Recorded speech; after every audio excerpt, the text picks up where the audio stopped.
Welcome back, movie buffs.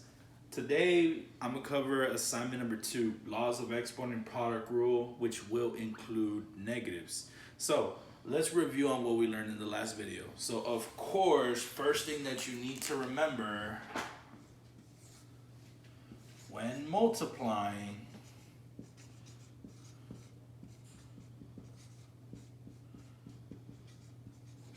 add your exponents.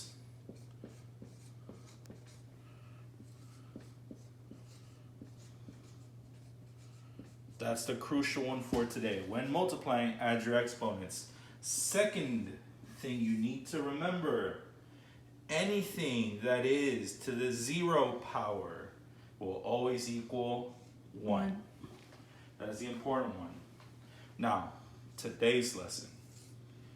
Keep this one buried in your head. Never forget this important rule.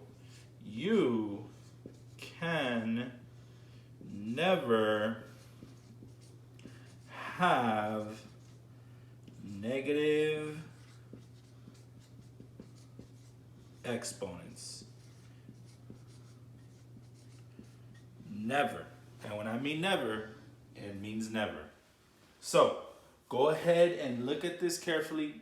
Take down your notes, and then I'm going to erase shortly so I can give you examples how to make your negative exponents positive, and from there I can show you how to do the assignment. So I'll give you guys about 1 minute, or go ahead and pause the video and copy this down, and here we go.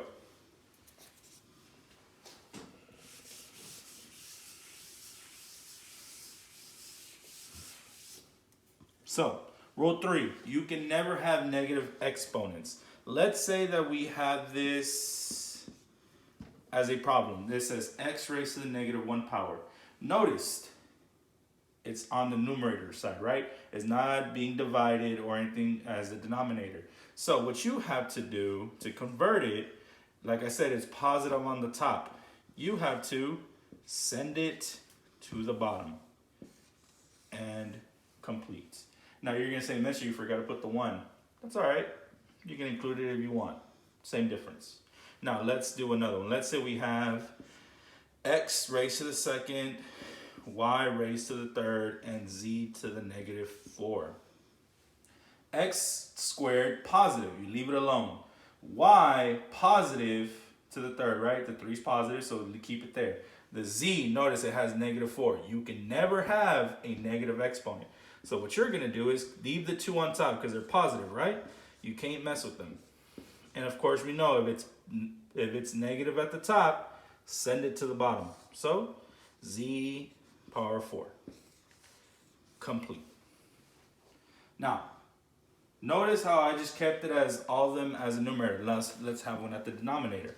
Let's say we have x to the negative 2, y to the 4, z to, let's say, negative 3, over, let's say, w to the negative, let's say, 5. Let's complete this. Obviously, first off, they're not all the same variables, right? They're all different.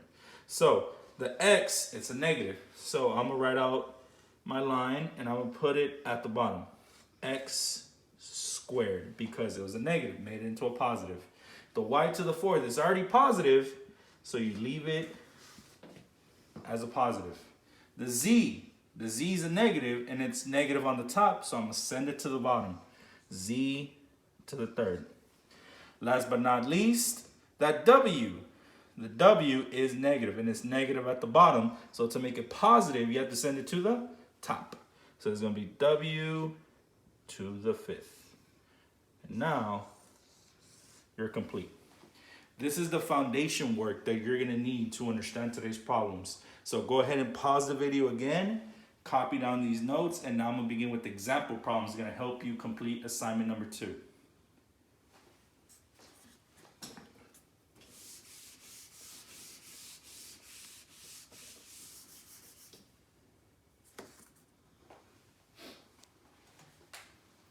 Now, example problem number 1.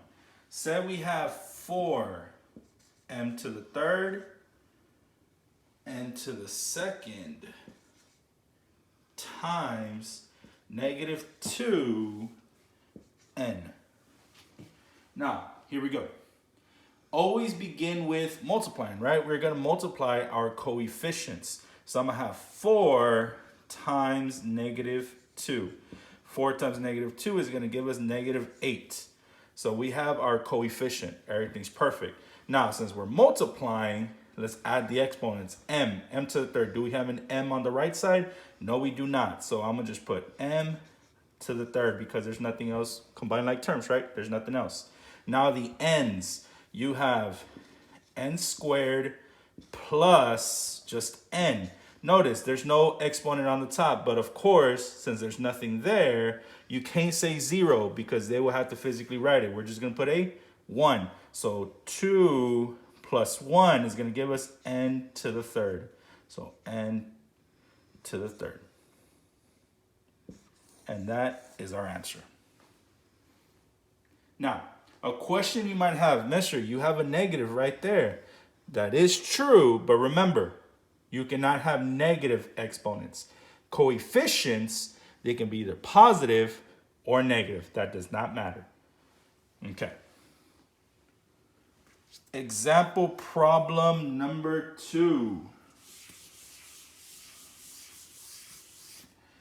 On problem number 2, here we go. Let's say we have negative c squared d to the 4th times 3dc.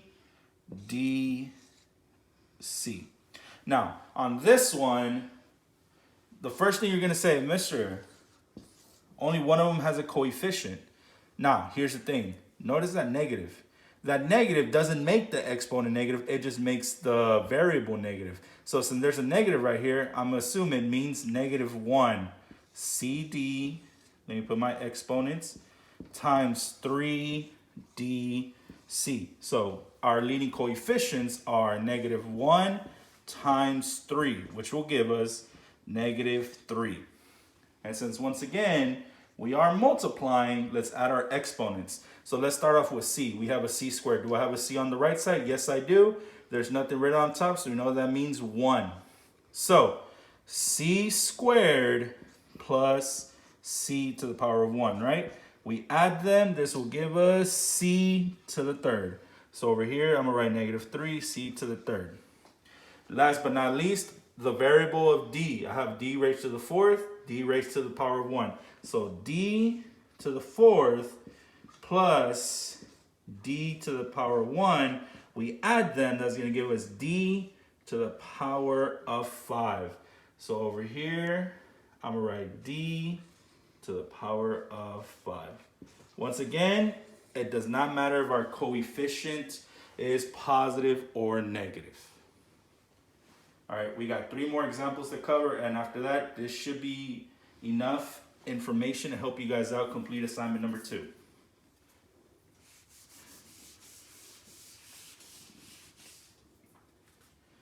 Example problem number 3.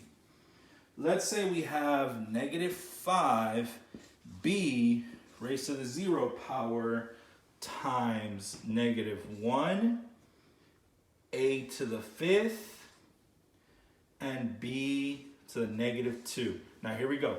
Now the first thing you're going to notice, oh mister, you have something to the 0 power. That means 1. So let's go ahead and write that out. We're going to have negative 5 times not negative 1, but just positive 1 times negative 1 a to the 5th b to the negative 2.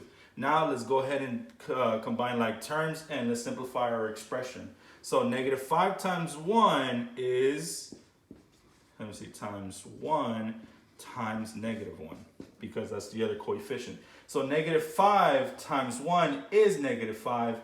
Then negative 5 times negative 1, we know that 2 negatives gives us a positive. So that is a positive 5. Now, this we use this and this. Now, all we have left is a to the 5th and b to the negative 2. Are we complete? The answer is no, because you have a negative exponent. And if you view the examples that I did earlier, it's negative on the top. So to make it positive, I have to send it to the bottom. So my answer is going to be 5a to the 5th over b squared. Answer.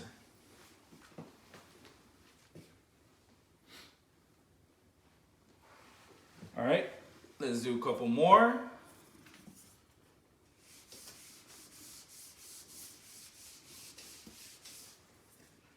Example problem number 4. Let's say we have 3 things we're going to multiply. Let's say we have 2v raised to the negative 2 x to the 4th times 1v squared x, oh, let me make that a little bit bigger, times negative 1 x and v squared. So let's multiply all our coefficients. We have 3 coefficients. We have 2, 1, and negative 1. So 2 times 1 times negative 1. 2 times 1 is 2. 2 times negative 1 is negative 2. So that's our coefficient for our answer. Now let's continue. Now let's say we have all our v's. We have v raised to the negative 2 plus v squared. Let me make that v a little bit better. Plus v squared. So let's add our exponents. Negative 2 plus 2 is 0. Then 0 plus 2 will give us squared. So v squared. Now let's combine all our x's, right? So x to the power of 4 plus x to the power of 1 plus x. So 4 plus 1 is 5 plus another 1 gives us 6. So this will be x raised to the power of 6, x raised to the power of 6, and this is our answer.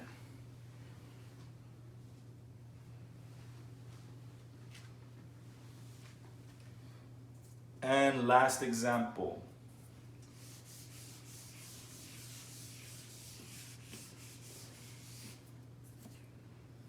So example problem number 5. We have y to the power of 5, x to the power of negative 2 times 5 y to the negative 2. Right? Now, here we go. Let's start off with our coefficients. There's no coefficient over here, but sometimes we say, Mister, can we just say it's a 1 there? You could, but 1 times 5, it's still 5, right? So 1 times 5, let me write that out, still equals 5. Now, let's combine our like terms. We have all our y's, so it's going to be y to the power of 5 plus y to the power of negative 2. So 5 plus negative 2 is just like saying you have $5 and you wasted 2. You spent $2. That means I have a total of 3. So this will be, let me erase that, y to the power of 3. I'll write that right here for our answer. And then let's go to our x's. We have an x over here, and we do not have one. So I'm going to just write x power of negative 2. By this point, you're saying, Mister, you got that negative exponent. Let's make it positive. So let's go ahead and do that. It's negative on the top. To make it positive, send it at the bottom. So 5 y to the 3rd, x to the power of 2. Go ahead and box it, and you are complete. Now, with that being said, this completes assignment number 2. If you guys have any questions or any concerns that, Mister, I need better help, feel free to message whoever your Algebra 2 or AQR teacher is, and we'll settle down to do a one-on-one. You guys have a good rest of the day. Thank you.